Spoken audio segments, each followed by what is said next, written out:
Hi, എല്ലാവർക്കും നല്ലൊരു good morning നേരുന്നു. ഇന്ന് എൻ്റെ അമ്മയുടെ പച്ചക്കറി തോട്ടം കാണിച്ചു തരാമെന്ന് കയറി. പച്ചക്കറി എന്ന് പറയുമ്പോൾ അതിൻ്റെ ഇടയിൽ കുറച്ച് ഫ്രൂട്ട്സ് കയറി വരുന്നുണ്ട് കേട്ടോ.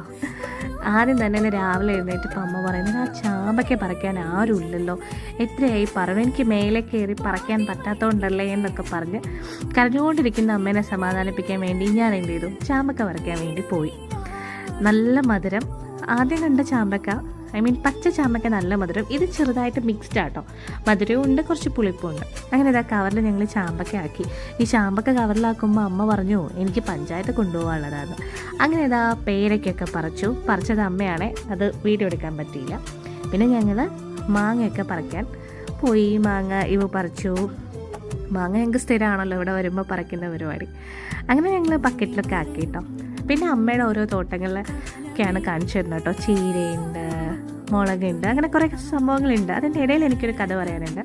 കഥയിലൊരു കാര്യം, ഞാൻ എപ്പോഴും വിചാരിക്കും എനിക്ക് എൻ്റെ അമ്മേനെ പോലെ ഈ കാര്യങ്ങളൊക്കെ ചെയ്യണം, ഒരു വീട്ടിൽ പച്ചക്കറി തോട്ടം ഉണ്ടാക്കണം എന്നൊക്കെ.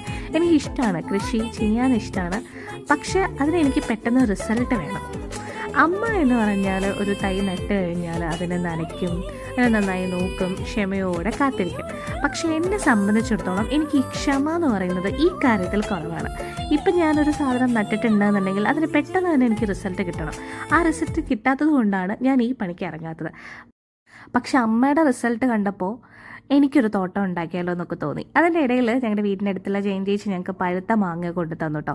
ഇത് നാളെ മാമ്പഴപ്പുളിശ്ശേരി ഉണ്ടാക്കാമെന്ന് കരുതി മാറ്റി വെച്ചിട്ടുണ്ട്. ഒന്നുപോലും കഴിക്കാൻ അമ്മ സമ്മതിച്ചില്ല. പിന്നെ ഇതാ അമ്മയുടെ തക്കാളിത്തോട്ടത്തേക്ക് പോയപ്പോഴാണ് ഒരാളെ ഞാൻ കണ്ടത്. ഇതിന് തക്കാളി എന്നാണ് അമ്മ പേരിട്ടിട്ടുള്ളത്. ഇതിന് എവിടുന്നാ ഒരു കൊമ്പ് വന്നത്, കൊമ്പാണോ വാലാണോ എന്താണെന്നറിയില്ല, കൊമ്പ് വന്നു. ദൈവം, ഇത് കണ്ട് ഞാൻ കുറേ ചിരിച്ചു കേട്ടോ. തക്കാളിക്ക് കൊമ്പ്